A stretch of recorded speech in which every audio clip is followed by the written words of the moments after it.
Nossa vinheta para dar início à nossa primeira entrevista dessa manhã. Jornal da CBN Cuiabá.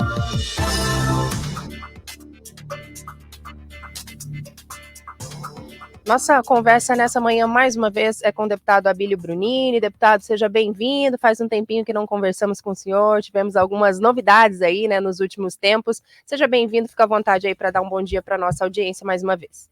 Bom dia, muito obrigado por estar aqui com vocês de novo. É sempre bom poder prestar esclarecimentos à população sobre o nosso trabalho e nossas atuações. E também te acompanhar na CBN, já que às vezes a gente te acompanha, estava te acompanhando até perturbando as meninas lá na Rádio Capital no último dia. Então, o senhor me flagrou, então, né, deputado? Estou com saudade das meninas. A gente trabalha aqui, mas, claro, sempre também prestigiando aí, né, os colegas que tanto fazem esse trabalho importante aqui no estado. Ontem eu estava até compartilhando, aproveitar que o senhor tocou nesse assunto, ontem eu estava até mandando para Pedro Panoc, como é curioso que as crianças também prestam muita atenção, né, no jornal. Outro dia eu estava com o Heitor, o meu filhinho, no carro, e do nada ele falou assim, deputado, os detalhes de economia, né, com Miriam Leitão. Eu falei, uai, onde você está escutando ele? Eu escuto no rádio. Aí ontem a gente passando aqui pela Estrada do Moinho, e ele falou bem assim, vixe, o trânsito tá encalacrado, que era o bordão que o Anderson Navarro usava também no programa de manhã. Então você pensa que a criança tá indo ali para a escola dormindo, desatenta, ele tá prestando atenção também. Então o senhor lembra aí das meninas Camila, Marina, Heitor estava lembrando de Anderson também ontem. Verdade. Deputado, mas voltando aqui um pouquinho, né, para nossa pauta, eu queria que o senhor começasse conversando conosco. O senhor já até, né, se manifestou a respeito desse assunto nas redes sociais, também nas conversas com os colegas, né, nos eventos, nas pautas políticas, mas eu queria que o senhor falasse também, conversasse um pouco aqui conosco, com o nosso ouvinte, a respeito desse processo, né, de escolha para as candidaturas aqui na capital. O senhor, né, há muito tempo já é apontado aí como um pré-candidato, não esconde de ninguém, tem esse desejo de voltar a disputar a Prefeitura de Cuiabá.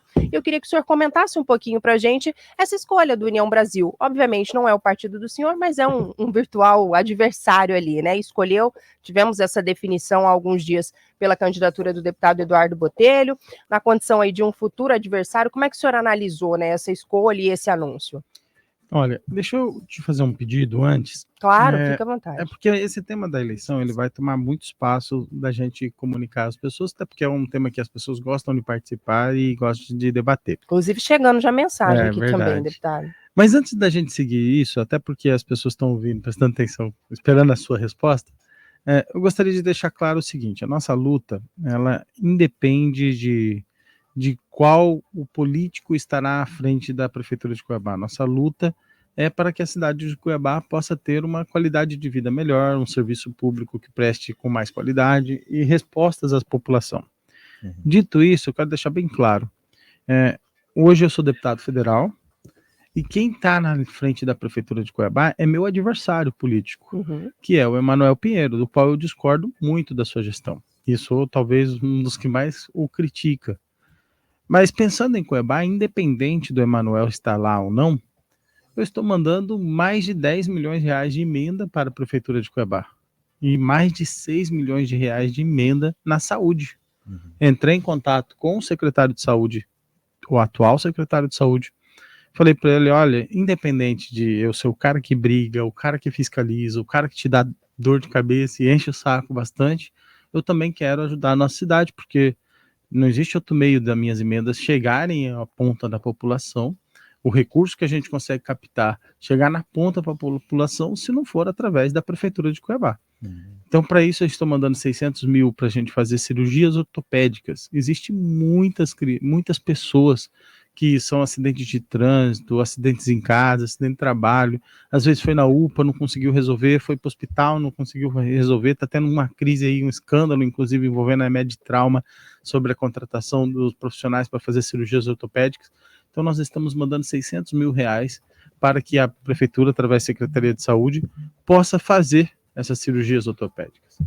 Nós também estamos mandando acho que foi 600 mil reais também, para que a gente possa melhorar os espaços de UPAs e policlínicas. Porque o que ocorre? Você tem dentro das UPAs as crianças que vão para lá e fica naquele ambiente que também gera um incômodo, possível chateação, e depois a criança nem quer mais voltar numa UPA por causa do ambiente que ele está ali. Então a gente está mandando 600 mil reais para que crie um espaço infantil dentro das UPAs. Um espaço que tem ali uma TV passando um desenho, que tem alguma coisa para distrair as crianças ali e deixar o tempo passar mais rápido, enquanto o atendimento não vem.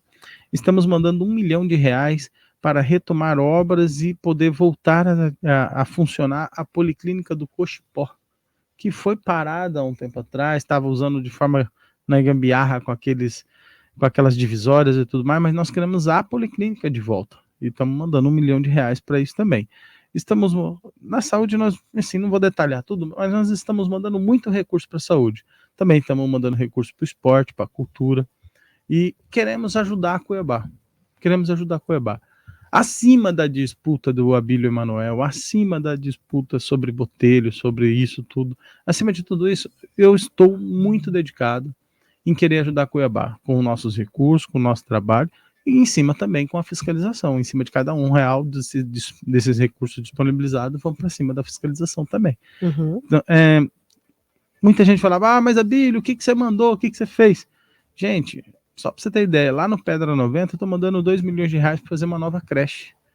E o presidente de bairro lá, o baiano, é um adversário, não gosta de mim, fala mal de mim, defende o outro candidato, mas não me importa se o cara não gosta de mim. Eu estou numa função hoje que eu tenho o dever, eu tenho que fazer isso. E a cidade de Cuiabá é a cidade que eu mais fui votado. Então não é porque eu tenho adversários políticos, pessoas que não gostam de mim, que eu não vou cumprir o meu papel de ajudar essa cidade. Muito pelo contrário, eu me sinto mais incentivado, estimulado a poder ajudar a Cuiabá, ainda que tenha aquelas pessoas que não gostam de mim. O senhor acha que talvez, deputado, só me permita, aproveitando esse gancho, talvez faltou se comunicar melhor, então, para que todas essas informações aparecessem de fato à população? Porque a gente vê muita gente criticando, né? O Abílio não faz nada, só está pensando na eleição. Essa semana, por exemplo, né, críticas reiteradas por parte do deputado Júlio Campos. Eu desafio o Abílio a apresentar uma ação que ele já tenha feito para Cuiabá. O senhor acha que houve uma falha na comunicação ou de fato é algo que é mais difícil de chegar, né, de a população ter acesso a isso? Eu acho que é um erro meu, eu vou te falar. Eu acho que eu tenho que fazer essa meia-culpa e reconhecer. É um erro meu. Porque eu caio nessas provocações. Então, por exemplo, por isso que hoje eu já comecei a entrevista falando, deixa eu falar um pouco do que eu faço. Porque sempre que vem as entrevistas, sempre que vem e às vezes é porque a própria imprensa não tem, às vezes, essa informação, então até chamando um novo parceiro para nos ajudar nessa parte da comunicação, para que a gente possa informar as pessoas de forma melhor. E eu não caí nessas provocações dos políticos, tipo, o Júlio Campos vai lá e fala, o que você faz? Eu tenho muita coisa a fazer. A gente conseguiu mais de 67 milhões de reais para Mato Grosso. Projetos de lei. Poxa, eu fui responsável pelo relator, eu fui relator da renegociação do FIES, e através do meu relatório a gente foi lá no Ministério da Educação, conseguimos que o Ministério da Educação aprovasse, e nem foi necessário aprovar no plenário, a gente aprovou na Comissão de Educação, que já deu respaldo para o Ministério, e o Ministério via decreto conseguiu fazer a prorrogação do prazo da renegociação do FIES. O projeto que proíbe manifestação de apoio a terroristas como o Hamas, um projeto para resgatar as pessoas e ajudar as pessoas que estão colocadas em zona de risco, de defesa civil, fortalecimento da defesa civil. O projeto está muito bem, está tendo um avanço gigantesco. Então, assim, nós temos inúmeros projetos na Câmara Federal, e também eu estou na comissão, por exemplo, que discute BRT, VLT, e ontem mesmo estive com o governador, apresentei ao governador Mauro Mendes uma alternativa, que já existe o VLT sobre rodas, automatizado, que pode andar no mesmo trecho onde está o BRT, ou seja, não perde nada, a mesma pista que ele está fazendo para BRT, em vez de colocar um ônibus ali, dá para colocar um veículo com tecnologia, automatizado, com pintura no chão, que não vai ter barulho, porque ele é elétrico, que não vai ter poluição, ele é elétrico, ele suporta 3, 4 vagões, a mesma coisa, porque hoje a tecnologia, ela descarta a necessidade de você ter trilhos, porque ela é tão amarrada a GPS, ela é tão amarrada à sinalização de solo, que você tem o mesmo resultado, a mesma eficiência de um VLT, que é veículo leve sobre trilhos, você tem o VLR ou ART, são denominações, mas é um veículo leve sobre rodas, que não precisa de fiação, não precisa de nada disso. E na comissão de mobilidade urbana, principalmente por eu ser arquiteto e ter e especialização na área, me colocaram nessa comissão. Como presidente da comissão dessa área, eu fui apresentado, me mandaram lá e falaram, olha, Bílio, conhece, eu sei que vocês estão tendo um problema na sua cidade de VLT ou BRT, existe uma solução melhor do que os dois, que é o ART, que é um veículo automatizado de trânsito rápido, que ele é até autônomo de certa forma, com sua tecnologia, e é barato.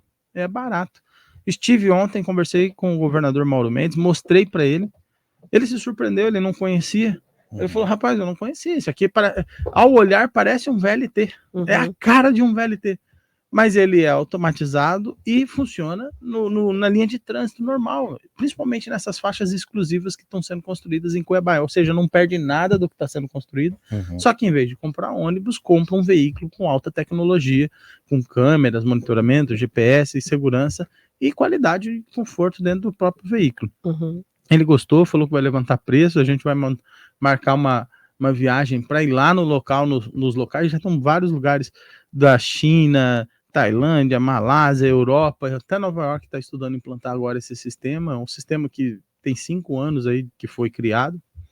Então, assim, e é mais barato do que o VLT, muito mais barato que o VLT, e tem tecnologia. Essas pautas propositivas, eu sempre quero falar o que eu estou fazendo. Aí chega, às vezes, o Júlio e faz a provocação e eu caio. E às vezes eu não só caio, como eu revido, que aí fica alimentando essa o tal discussão. Do rame-rame, né? Como diz o governador. Então eu acredito que essa parte desse problema é um erro meu, não um erro de comunicação. Mas eu acredito que dá para a gente corrigir, dá para a gente falar muito mais do que a gente está fazendo.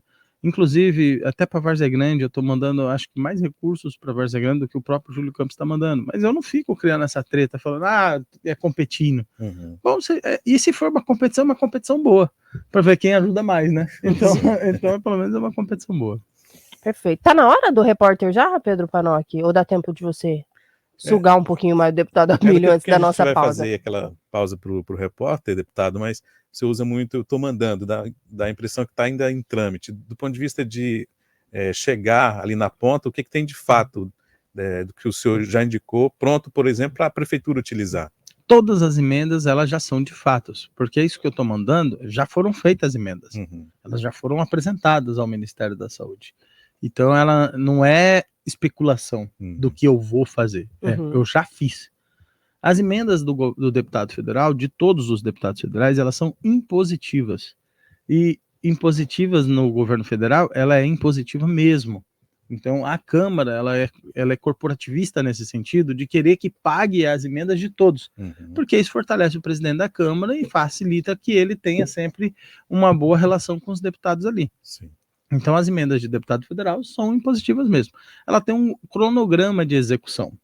Qual que é esse cronograma? Agora a prefeitura vai apresentar o seu projeto, vai apresentar como ela vai gastar, ela vai apresentar o orçamento, sendo aprovado tudo isso, ela recebe, porque o dinheiro não vem assim para gastar como quiser. Sim, tem que ter uma então, assim, necessidade. se a gente está mandando R$1 milhão para a Policlínica do Cochipó, para reativar ela, a prefeitura vai apresentar como vai gastar esse R$1 milhão na Policlínica do Cochipó. E aí o Ministério da Saúde vai e paga. A gente está mandando, só para você ter noção, R$1 milhão para que a prefeitura ative um programa de hora estendida nos postos de saúde. Deputado Abílio, infelizmente eu vou ter que fazer aquela pausa rapidinho. É que a pergunta ela é complexa mesmo. Tudo bem. Bem rápido, a gente já está de volta. Volta aqui na CBN Cuiabá, amanhã de sexta-feira, 23 de fevereiro de 2024. Agradecendo todo mundo que está mandando mensagens aqui para o nosso WhatsApp. A gente está conversando com o deputado Abílio Brunini, falando aí um pouquinho em relação ao trabalho executado por ele no mandato na Câmara Federal e também aí as projeções, né, para esse ano eleitoral de 2024. Deputado, a gente precisou interromper ali rapidamente por conta do repórter CBN, mas queria que o senhor retomasse ali, né, faltou o senhor detalhar ali alguns valores das emendas, e aí na sequência pedir para o senhor falar em relação, de fato, àquela questão da disputa, né, claro. Tendo ali, acho que os dois principais nomes, né, sem desmerecer os outros, mas os que aparecem ali na liderança, né, o senhor e agora tendo a definição do Botelho, mas fica à vontade para concluir aquela situação em relação às emendas. Tá certo. Sobre ainda a questão da saúde, a gente ainda está mandando R$1 milhão para que tenha a hora estendida em alguns postos de saúde. E esse R$1 milhão que a gente está mandando, ele é R$1 milhão de custeio, ou seja, para que a prefeitura possa melhorar uma bonificação para quem for trabalhar naquela hora estendida nos postos de saúde, para que não possa faltar materiais para essa hora estendida funcionar. A gente quer que pelo menos uns 20 postos de saúde, pelo menos uns 10 a 20 postos de saúde, possa trabalhar até as 10 horas da noite, para atender aquela classificação verde que geralmente vai na UPA. Sabe, a pessoa às vezes está com uma dor de cabeça, um mal-estar, ele poderia estar indo num posto de saúde sem agendamento, para poder ter o atendimento especializado ali, um atendimento voltado à classificação verde, e reduzir, assim, consecutivamente, a lotação das UPAs. Isso eu conversei com o secretário, ele falou que tem essa demanda, tem o desejo de fazer isso, eu falei, não, conta comigo, quero contribuir, quero ajudar. Além disso, estamos mandando R$400 mil para ajudar a comprar equipamento de proteção para aquelas pessoas que trabalham como agente de comunitária de saúde, agente de endemias, porque essas pessoas elas estão na rua o tempo todo e não tem um uniforme que os proteja da questão da radiação solar, porque eles passam o tempo todo na rua de certa forma, não tem um protetor solar, e aí acaba criando agentes que ficam doentes mais para frente, porque pode ter problemas de pele, pode ter problemas de outro tipo de doença, então nós temos que cuidar desses servidores também. E só um detalhe, para você ver como que não é nem uma questão de direita ou de esquerda, quando a gente está pensando em Cuiabá e pensando no nosso estado, que, por exemplo, historicamente existe a visão, existe a percepção de que a Universidade Federal ela é voltada mais à esquerda. Existe essa percepção popular, de que o povo imagina, o FMT tem mais gente de esquerda lá e tal. E eu sou um deputado de direita, como todos sabem, mas eu estou mandando para o UFMT 12 milhões de reais. 3 milhões de reais é para recuperar o zoológico da UFMT. Todo mundo aqui deve ter uma certa lembrança positiva do zoológico da UFMT. E quando você passa pela UFMT, daquela parte da humanas, indo lá para a parte da engenharia, naquela parte de baixo, em frente ao COT, tem uma obra parada lá, era 2 milhões e meio para terminar aquela obra. Eu estou dando os 2 milhões e meio para terminar aquela obra.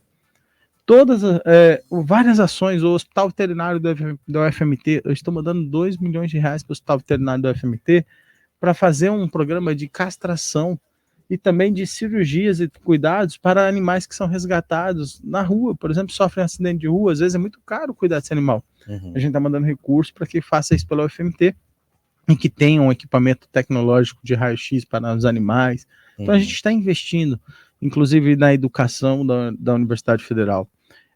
O EPORA, nós estamos mandando recurso, nós estamos mandando recurso para a obra parada de Várzea Grande da Universidade Federal. Então, enfim, resumindo, nós estamos mandando recurso para, inclusive, aqueles que apresentam uma opinião diferente da minha, para mostrar para a população que nós não estamos preocupados vai agradar todo mundo no sentido de a opinião do Abílio me desagrada.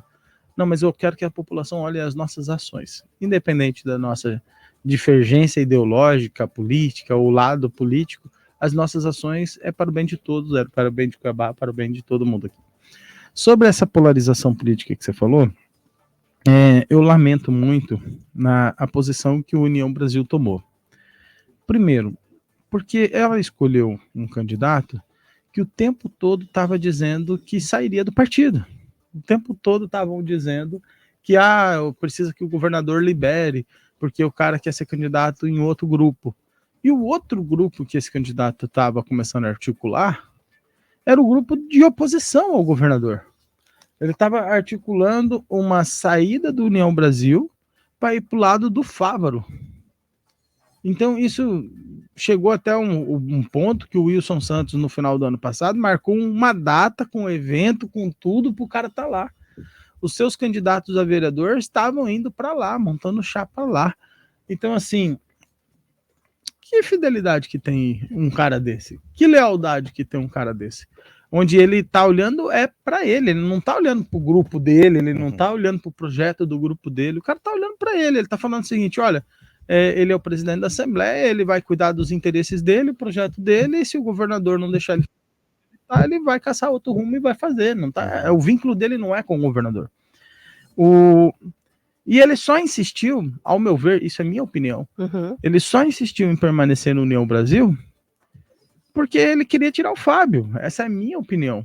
Não é que ele queria, ele tá cooptando, na minha leitura política, minha percepção, ele tá cooptando o máximo possível de partidos ao lado dele, não é porque ele quer ajudar esses partidos todos, é porque ele quer tirar esses partidos de seus adversários políticos e reduzir adversários. Eu acho que talvez essa seja a estratégia.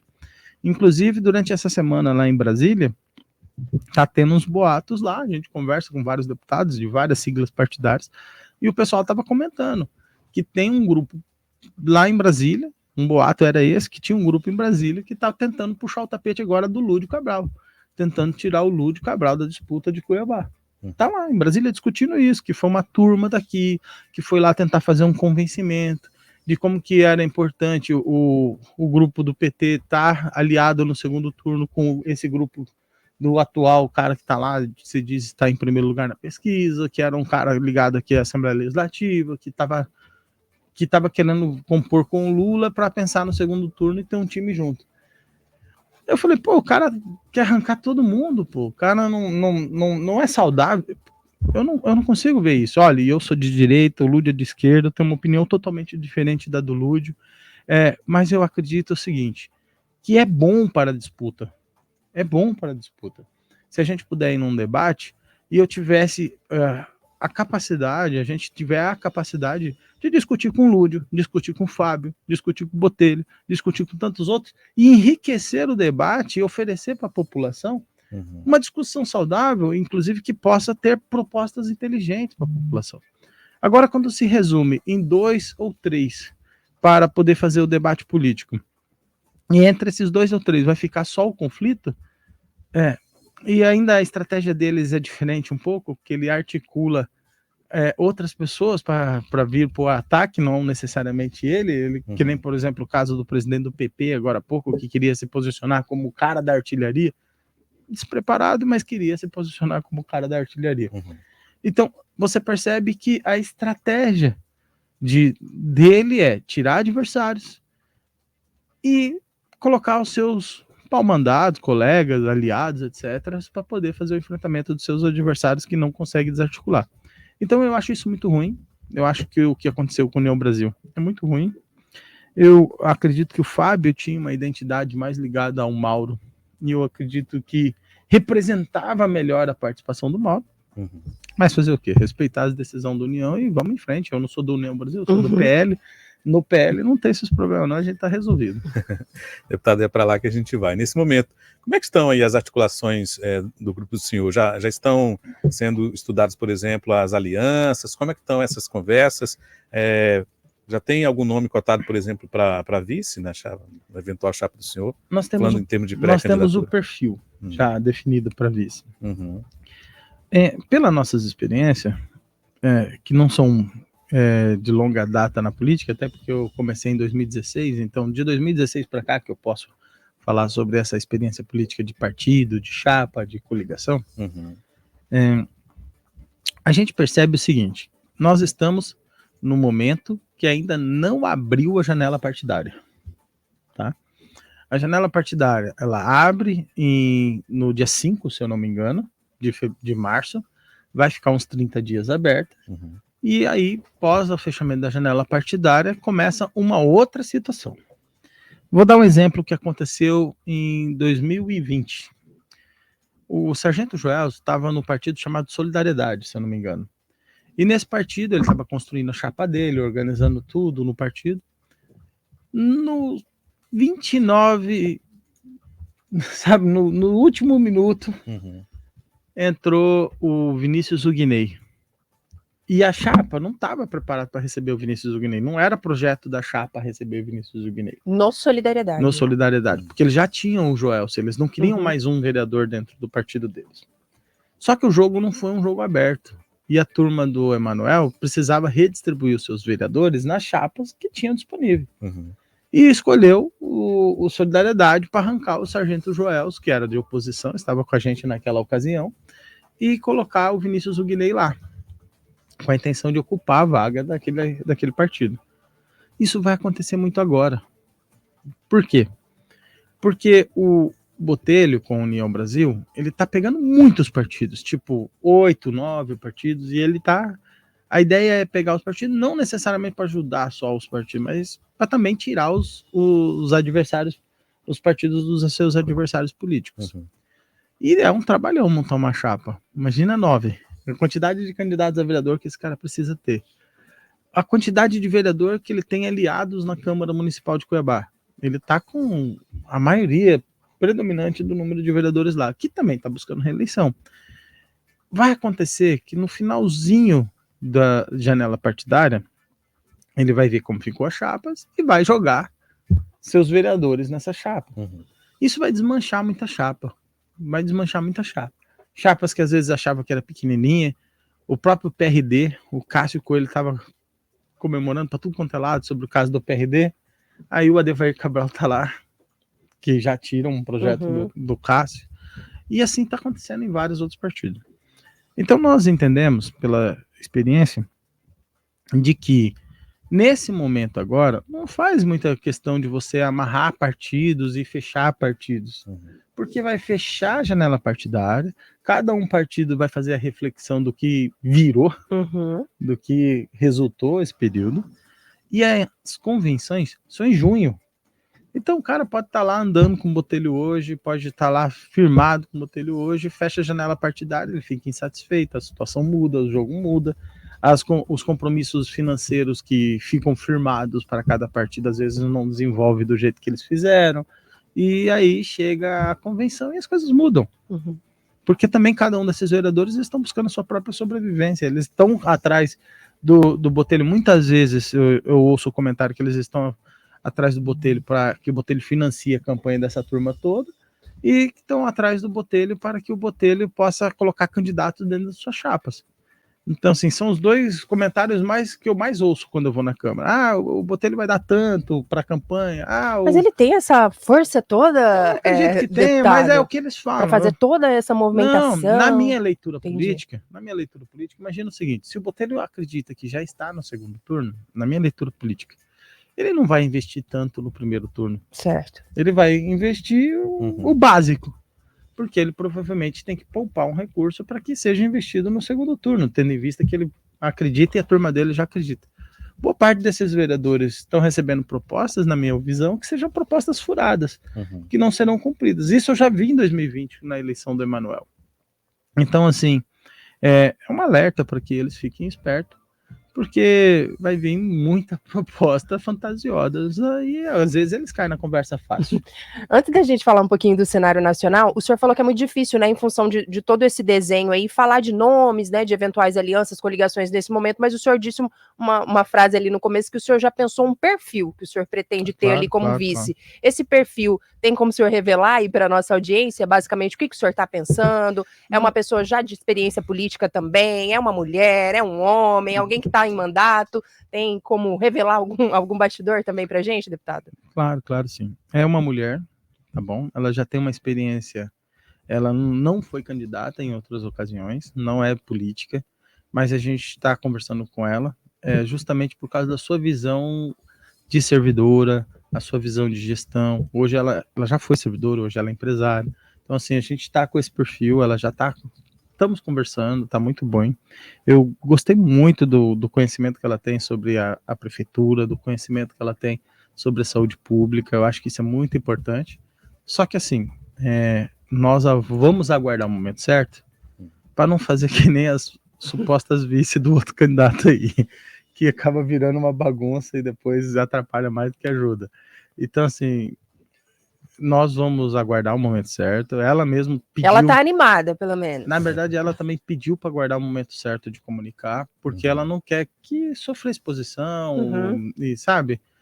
Às vezes é muito maldoso o processo, e esse processo nem todo mundo já sofreu política que nem eu sofro. Eu já estou há muito tempo acostumado a apanhar, a sofrer a reação, e acho que nem todo mundo precisa passar por essa experiência. Certo. Apesar que, sendo vice, vai passar logo. Mas... quanto mais a gente puder retardar, melhor para ela, melhor para a gente também. Agora, também isso deixa um pouco as coisas em aberto, para que a gente possa, de acordo com a articulação política, as conversas, definir. Mas o perfil definido é que sim, é uma mulher que tem uma visão ligada à prefeitura, ligada ao empreendedorismo, e assim a gente vai para frente. Você acompanhando agora, chegando no Jornal da CBN, estamos conversando com o deputado federal Abílio Júnior, do PL, agora 851. Deputado, falando um pouco do cenário nacional, o senhor irá participar do ato do ex-presidente Bolsonaro nesse final de semana, esse ato, né, que tem a visão de ser uma espécie de apoio ao presidente nesse momento. Qual que é a expectativa do senhor em relação aos apoiadores para esse evento, deputado? Eu tive com o Bolsonaro ontem, e nós conversamos sobre isso. O ato é maior do que ele, tá? Muita gente fala, é um ato de apoio ao presidente Bolsonaro. Sim, apoia ele, sim, é um ato que foi convidado por ele, é um ato que apoia ele, mas ele não, é um ato que se trata de um assunto maior do que o Bolsonaro. Por que maior do que o próprio Bolsonaro? Porque nós estamos falando do Estado Democrático de Direito, nós estamos falando da democracia. Não terá falas de todo mundo sobre assuntos diversos, inclusive foi pedido para que cada um não fique levando cartaz, não é um ato contra um ministro, não é um ato contra um presidente, não é um ato, é um ato que tem uma bandeira, uma causa. Essa causa é que nós vivemos num país que precisamos de certeza jurídica. Quem tem foro privilegiado será julgado pelo foro privilegiado, ninguém será condenado desde que seja transitado e julgado em todas as instâncias, o respeito aos direitos de cada um, a lei tem que ser respeitada, a manifestação dos advogados precisa ser respeitada. Pô, os advogados hoje não estão conseguindo fazer a sua defesa dos seus clientes, o advogado está sendo criminalizado lá no ministro do Supremo Tribunal Federal.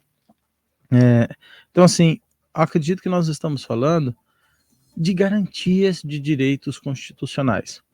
Essas garantias de direitos constitucionais, elas servem para a direita e servem para a esquerda, servem para todo mundo.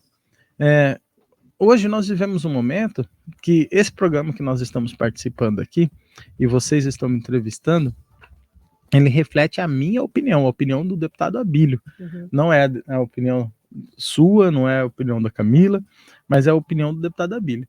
E vocês podem ser processados por dar espaço a eu emitir a minha opinião. Olha que momento doido que nós estamos vivendo no Brasil, onde o jornalista e o veículo pode ser processado pelo convidado ou pelo entrevistado.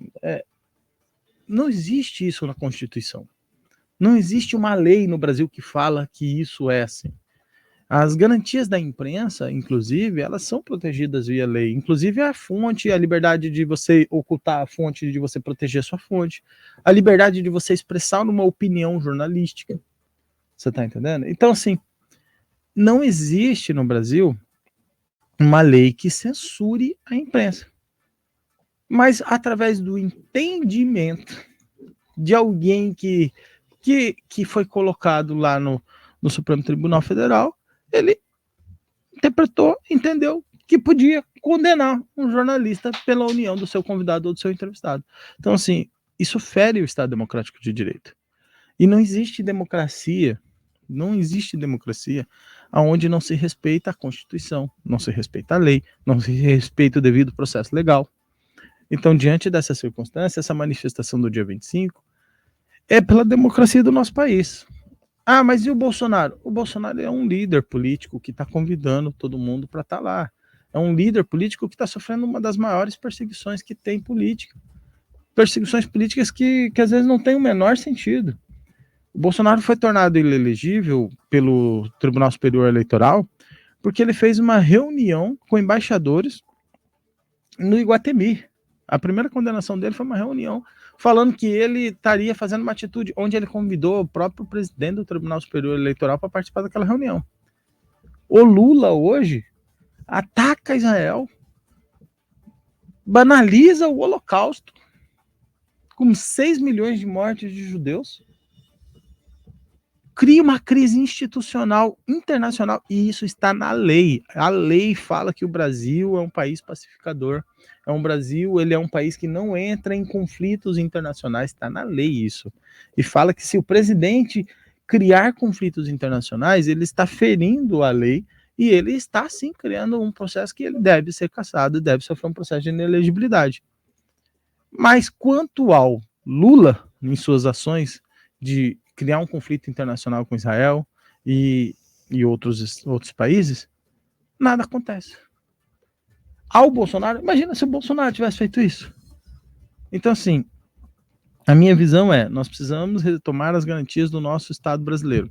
Essas garantias, elas são fundamentais para que a democracia prossiga, para que tenhamos eleições justas, limpas e imparciais. Eu acredito que o povo tem o direito de escolher quem ela quiser. Se o povo quer um político de esquerda no poder, ele põe. Se o povo quer um político de direita no poder, ele põe.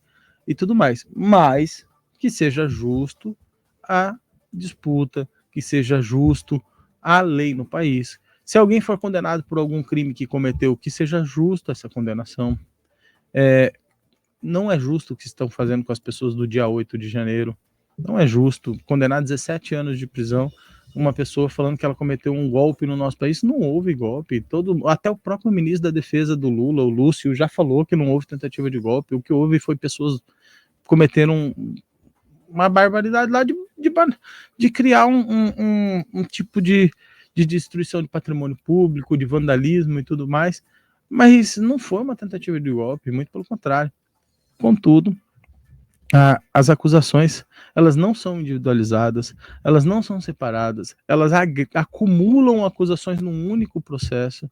Então, assim, no único processo a pessoa é condenada por várias coisas e aumenta o número da pena numa única condenação. Uhum. Então, assim, nós precisamos que o Brasil volte à normalidade. Não dá para ficar desse jeito. E essa manifestação do dia 25 é um início desse processo.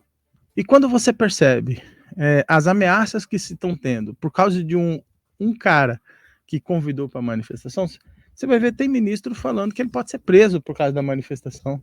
Há muito comentário, deputado, se nos permite, inclusive em relação a isso, né? O ato que acontece em meio a essas investigações da Polícia Federal contra o ex-presidente, e muitos aliados revelam ali um certo temor. O senhor citou aqui pra gente, há uma recomendação que não fique tendo muita fala, não levar cartaz, nada desse sentido, mas tem muita gente que fala, o Bolsonaro é um pouco imprevisível, né? A gente fica com medo de alguma declaração, algo que ele, né, possa incitar algum tipo de crime. Tem, de fato, esse temor de que possa complicar a situação dele, principalmente em meio a essas investigações? Ontem ele esteve, né, na PF, acabou ficando em silêncio durante o depoimento, fala também, né, sobre uma eventual prisão ali, ainda que pouco provável, mas o senhor entende que há espaço para isso? Há um cenário ali um pouco preocupante em relação a esse ato que vai acontecer no domingo?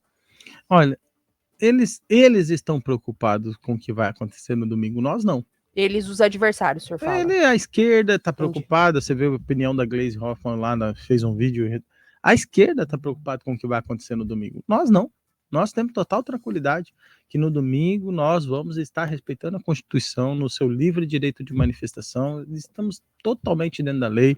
Todos os anúncios sobre a manifestação foram feitos, foram comunicados à Prefeitura de São Paulo, foi comunicado ao governo do Estado de São Paulo.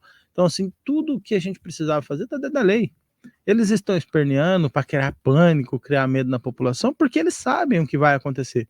E vai ser uma das maiores manifestações do Brasil, provavelmente a maior do estado de São Paulo, e essa manifestação ela tem um objetivo claro, mostrar que eles estão no caminho errado e defender o Estado Democrático de Direito, e eles sabem o quanto isso simboliza.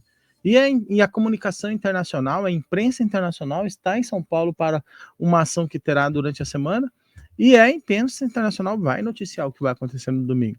Enquanto isso, a esquerda está tentando criar circunstâncias para amedrontar a população, mas o povo está indo do mesmo jeito. Só para você ter noção, não está sendo fácil achar passagem. Você está entendendo? Nem de carro e nem de ônibus. Nem de avião e nem de ônibus. Então, assim, nós teremos uma manifestação muito, muito cheia, com representatividade. Tem alguma coisa que o Bolsonaro possa dizer que possa incriminá-lo? Eu acredito que não. Eu acredito que até ele se defender publicamente, se ele quiser fazer assim, é direito dele. Qualquer um de nós, até você, se você quiser emitir uma opinião contrária a um ministro, se você quiser discordar ou manifestar contrário a uma decisão judicial, você tem o direito de fazer isso. A lei te permite, inclusive fala, você pode discordar, você pode debater, só que você tem que cumprir, claro. Então, assim, a decisão se cumpre, você recorre, busca os instrumentos jurídicos, se cumpre e tudo mais. Mas você tem o direito de opinar sobre as decisões, dizendo se você concorda ou não concorda. Então, acho que não existe nada que leve o Bolsonaro à prisão por causa desse ato. E se isso vier a acontecer, é mais uma prova que não vivemos o Estado democrático de direito. Só de ameaçar, só de ter alguém que é o juiz, alguém que é a pessoa responsável por julgar, emitindo uma opinião antes do processo, dizendo que ele pode lhe prender se você for numa manifestação. Que lugar que nós estamos, né? Então, assim, nós não precisamos nem mais falar que estamos parecendo uma Venezuela, porque na Venezuela faz exatamente isso, prendeu o seu adversário político, tornou elegível, está prendendo a turma lá toda que faz o contraponto de opinião política. Na Rússia também não é muito diferente, matou seu adversário político lá. Vamos fazer uma pausa bem rapidinho, deputado, aí a gente volta para que o senhor possa concluir e encerrar com tranquilidade. É bem rápido, mas o repórter CBN nos chama. A gente não conseguiu trazer mensagem de todo mundo, deputado, mas o Wagner passou por aqui, pediu para que o senhor possa dar uma atenção ali à questão da piscina da UFMT, está um abandono só, vazamento, azulejos quebrados, que o senhor falou ali, né, de uma emenda também, técnicos parados, ele falou aqui, citou alguns problemas aqui na UFMT. O seu Heraldo Duarte também mandou uma mensagem aqui, não diretamente ao senhor, mas também citando problemas em bairros aqui da capital. É o caso do Salvador Costa Marques, segundo ele, intransitável, muita água parada, temos um CEMEI nas proximidades, muitas crianças, então precisa de uma atenção maior das autoridades. Também o Luciano passou para falar um pouquinho sobre a questão da saúde, também muita preocupação aqui em algumas áreas na capital. Não consigo trazer a mensagem de todo mundo, a gente está com o tempo um pouquinho estourado, mas, deputado, queria que o senhor ficasse à vontade para se despedir aí do ouvinte, uma mensagem final que a gente não tenha abordado, e já convidá-lo, né? Certamente esse ano a gente vai ter muitos debates, combinar talvez em algum momento, trazê-lo aqui para responder diretamente, né, esses questionamentos dos ouvintes. Tem muita preocupação, né? A gente fala muito aqui, né, buraco na rua, a saúde, enfim, temos problemas de fato em diversas áreas. Aquele que for prefeito, né, da nossa cidade terá um desafio gigantesco, então quem sabe marcar também um outro momento para que o senhor possa atender com mais atenção aí a nossa audiência, mas desde já muito obrigada, deputado, mais uma vez pela companhia aqui conosco. Obrigado. Eu quero deixar bem claro que a bancada da direita do estado de Mato Grosso está conseguindo para o estado de Mato Grosso o maior orçamento de recursos federais que o estado já recebeu.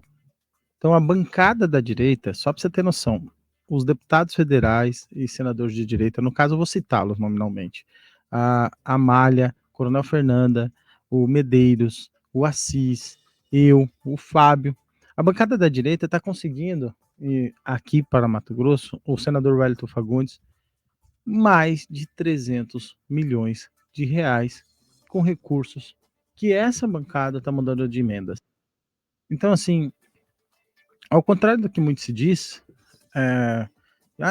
mas eu não concordo com aquele posicionamento político dele. As ações, é isso que é importante a gente mostrar.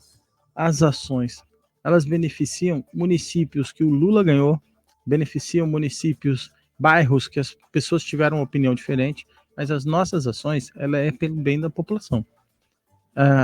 As discussões políticas e ideológicas, elas ficam no plano ideológico, naquelas matérias que são matérias ideológicas. Agora, nas matérias que a gente tem senso comum, que é o cuidado com a saúde, o cuidado com a educação, serviço público, obras públicas, isso não escolhe lado.